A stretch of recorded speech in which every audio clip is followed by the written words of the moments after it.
55ª edição do Festival de Brasília do Cinema Brasileiro continua com uma programação intensa.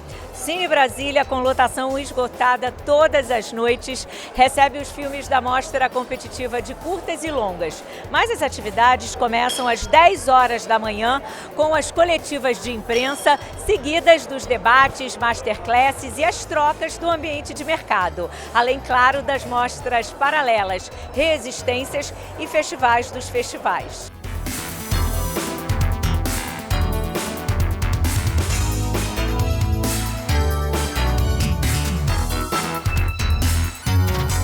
Bom, e a Mostra Festival dos Festivais inclui 3 títulos. O filme do Gustavo Vinagre, Três Tigres Tristes, A Filha do Palhaço, que é do Pedro Diógenes, e Fogaréu, que é dirigido pela Flávia Neves, nossa protagonista aqui, Bárbara Collen, que esse ano no festival também é a apresentadora do evento. Como é que você está se sentindo nessa função, Bárbara? Eu tô gostando muito, sabia? Porque tem essa coisa de voltar também, né, para festival presencial, tá tão cheio esse ano e nesse momento de retomada de cinema, então tá, né, sabe, acompanhando teatro, gente, precisa de sessões de cinema, tá sendo muito gostoso mesmo. Bom, queria que você me falasse um pouco da participação em Fogaréu. Fogaréu tá fazendo o circuito dos festivais internacionais e nacionais e agora participa aqui do Festival de Brasília, que é um festival que tem um significado muito particular. E principalmente para o Fogaréu, né? Porque o Fogaréu a gente gravou em Goiás Velho, que é aqui perto, assim. Então acho que é muito importante esse diálogo do filme com Brasília, com Goiás, sabe? Assim, tá aqui no Centro-Oeste. Eu estou bem ansiosa com a sessão para ver como é que vai ser o retorno do público. O Fogaréu, eu acho que ele é um filme muito... Assim, a gente teve estreia em Berlim, mas eu acho que ele é um filme muito brasileiro, sabe? O filme é uma coprodução do Canal Brasil e ele trabalha ali em fronteiras tanto do real com o fantástico e também de tempos coloniais com o agronegócio, né? Me fala um pouco dessas fronteiras que o filme extrapola também, até porque a sua personagem, ela desafia, né, esses tempos, uma vida que foi imposta para ela e que ela resolve desafiar e buscar um novo sentido. Sim. O que eu acho mais interessante é que no Fogaréu as fronteiras, você vê que elas não existem tanto, sabe, Simone? É um negócio muito curioso. Por quê? O que eu quero dizer com isso? O que parece surreal e fantástico, você vê que acontece, sabe? Assim, então, eu estava lá em Goiás Velho e vendo aquelas histórias, eram histórias que eu falava, não é possível que isso aconteça, assim, e você vê acontecendo, e tanto essa questão desse Brasil colonial, que em 2020 você vê umas estruturas sendo reproduzidas e pessoas em condições de exploração, e o filme traz também essa questão da neurodiversidade, assim, de uma maneira muito bonita, sabe? E, bom, sem querer dar spoiler, assim, mas eu acho que o que mais me marcou no Fogaréu, tanto na primeira conversa que eu tive com a Flávia, foi isso, foi falar, caramba, esse roteiro, então, não é tão fantástico e não é tão colonial, assim, sabe? Tá dizendo num Brasil de agora e que pouca gente conhece, que pouco se fala.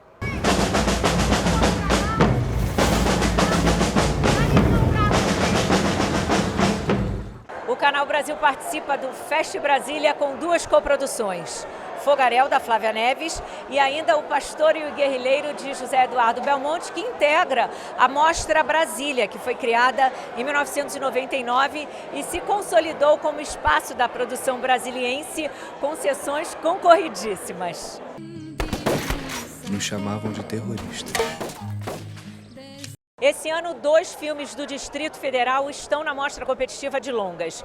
Mato Seco em Chamas, que é dirigido pelo Adirley Queiroz e pela Joana Pimenta, e Rumo, que é dirigido pelo Bruno Vitor e também pelo Marcos Azevedo. Isso mostra bastante como está a cena cinematográfica aqui na região, né, Bruno? Exatamente. E, inclusive, assim, a Adirley sempre é uma grande referência para mim, assim, né? Uma pessoa que consegue falar de uma forma artística questões muito urgentes, né? E acho que o diferencial é não só abordar questões sociais, mas também a forma, né? Então acho que a Adirley é extremamente inventivo e é uma grande referência, né? O que a gente vem tentando trazer também são novas formas de narrativa para a gente estar falando de vivências pretas, né? Pois é, o Rumo ele é um doc-ficção, ele fala das cotas raciais na UNB. A UNB foi a primeira instituição federal que adotou esse modelo e você e Marcos são cotistas da UNB, né? Eu queria que você me falasse da ideia de filmar essa história que é ao mesmo tempo pessoal. Exatamente, acho que eu e Marcos a gente entrou dentro da Universidade de Brasília através das cotas raciais. E desde sempre rolou a identificação, então a gente sempre fez trabalho juntos, inclusive trabalho de conclusão, que foi o Afronte, né? Então essa vontade de estar falando de uma nova forma, né? Falar só pensando na representatividade, que não pode ser só na tela, mas da equipe também, né?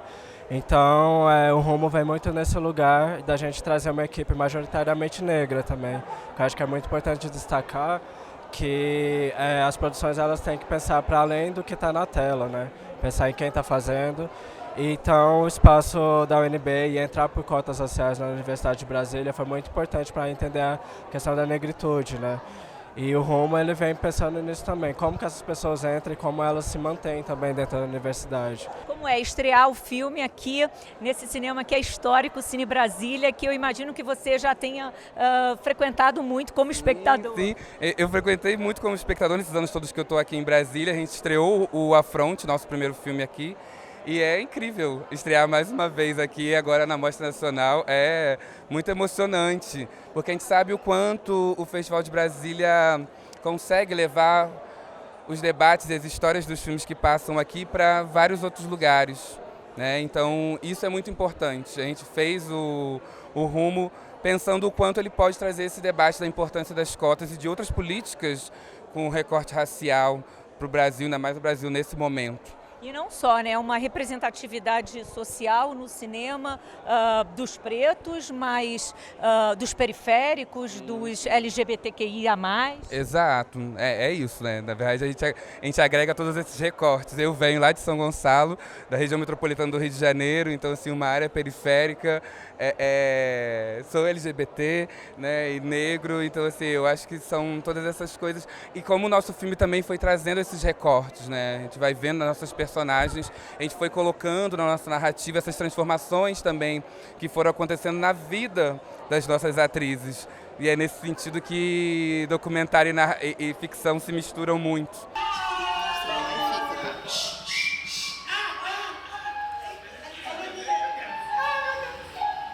O documentário Mandado, que é dirigido pelo João Paulo Reis e pela Brenda Mello, é um dos títulos da competição de longas aqui do Festival de Brasília. O filme traz aqui para a tela do Cine Brasília um debate político-social a partir da radicalização do sistema penal brasileiro. Queria que você me contasse, João Paulo, da partida, né, o ponto de partida desse filme.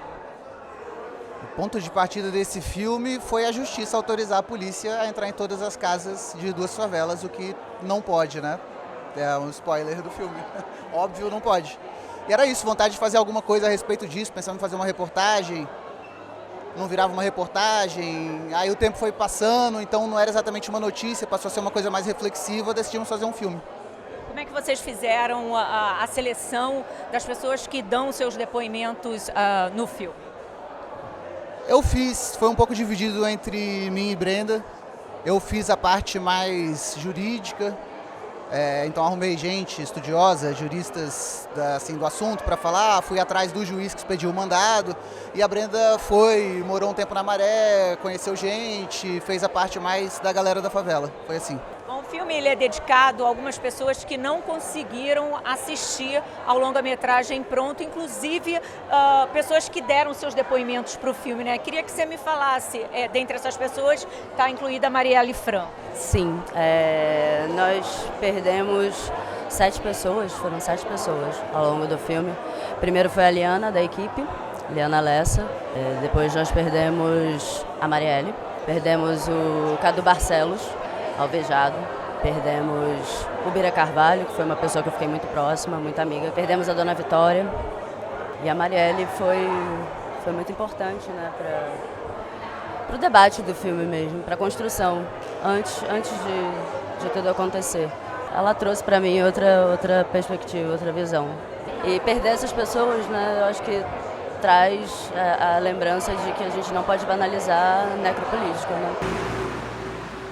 O mandato, na minha perspectiva, é forma jurídica só para legalizar a violação que sempre ocorre. Completam a seleção de longas que disputam os candangos, Mato Seco em Chamas, de Adirley Queiroz e Joana Pimenta, Espumas ao Vento, de Tassiano Valério, Canção ao Longe, de Clarissa Campolina e A Invenção do Outro, de Bruno Jorge. Eu vou começar a cobrar essa bombeada aqui.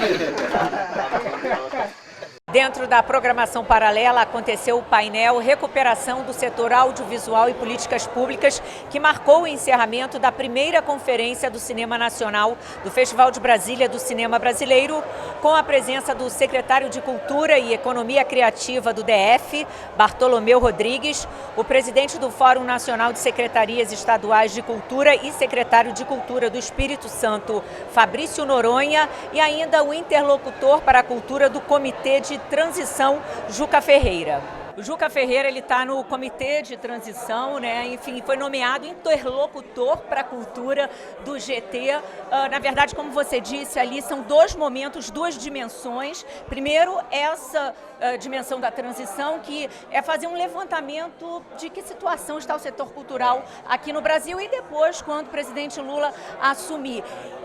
Desse trabalho que foi feito até agora, o que você pode adiantar? Em que momento, como está o setor cultural brasileiro? Isso.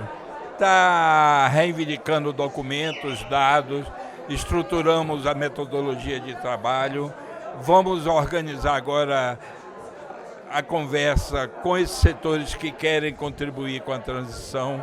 Às vezes o que querem é para depois, é para o ministro, quando Lula nomear, e para o próprio presidente assumir. Mas a transição, estamos lá trabalhando, muita gente, é normal, toda transição é assim, e essa é especial porque extinguiram o Ministério da Cultura, cometeram uma série de erros em todas as áreas, precarizaram órgãos, seguraram orçamento, então é preciso examinar com muito cuidado cada passo para a gente não cometer erro. E qual a importância, você que já foi ministro da Cultura 2 vezes, qual a importância da volta do MINC e que seja um ministério forte, com orçamento, que seja capaz de honrar, né, as políticas públicas culturais? A repercussão para a cultura brasileira é enorme. A gestão cultural pública é um aspecto secundário da cultura. O mais importante é o criador, o artista, o técnico, o zelador de cultura tradicional, mas quem cria o ambiente social favorável para o desenvolvimento das artes e da cultura é o Estado, através de fomento, incentivo, através de teatros, de centros culturais, de bibliotecas. Então, a presença do Estado tem que ser no sentido de criar esse ambiente favorável. Não é dirigir, não é censura, não é controle, isso aí, vamos esquecer essa parte aí. E já existe uma lista de nomes de possíveis ministros da cultura? Eu leio na imprensa e ouço a especulação dos jornalistas. Mas a você interessaria fazer parte de novo do governo como ministro da cultura? Se eu for convocado, claro. Existem alguns pontos muito importantes para o setor do cinema e do audiovisual brasileiro no que diz respeito a essa transição e também ao futuro ministro, ao Ministério da Cultura, que são a Lei Paulo Gustavo, a Lei Aldir Blanc, um aprimoramento da Lei Rouanet também. O aprimoramento da Lei Rouanet não é questão de transição. O que nós vamos fazer é desobstruir a Lei Rouanet, porque é uma das que está parada por falta de iniciativa do governo. Então, tem que imediatamente desobstruir e botar para funcionar. Sistema de aprimoramento virá depois, com discussão com toda a área cultural. E a Lei Paulo Gustavo e a Lei Aldir Blanc? Essa precisa ser o STF, a ministra Carmen Lúcia já negou o protelamento que o governo fez, de duas leis aprovadas, depois confirmadas. Então, é botar para funcionar. É importante pensar também na questão da diversidade do segmento, né? Tem setores fortes do cinema, às vezes territorial, do Rio, de São Paulo, às vezes do segmento do que chamam na linguagem interna do cinema, do cinemão, querem primazia e monopólio das relações com o Estado. Não pode. Nossa função é germinar para que o setor cultural tenha um atendimento no seu conjunto.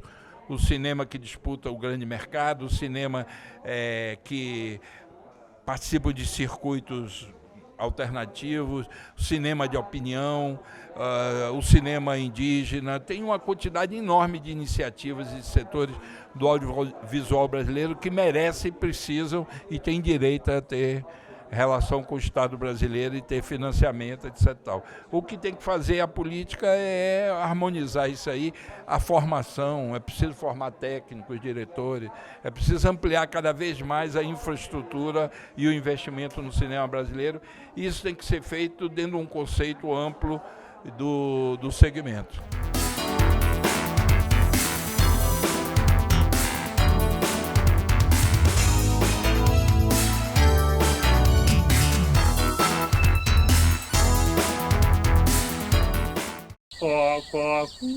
O que você tá fazendo? Nada. O que você tá falando? Isso é o cococu. O que é cococu? Comente com partilha curta. Quer fazer comigo? Tá bom. Cococu, cococu, cococu. E a gente fica repetindo isso pra sempre.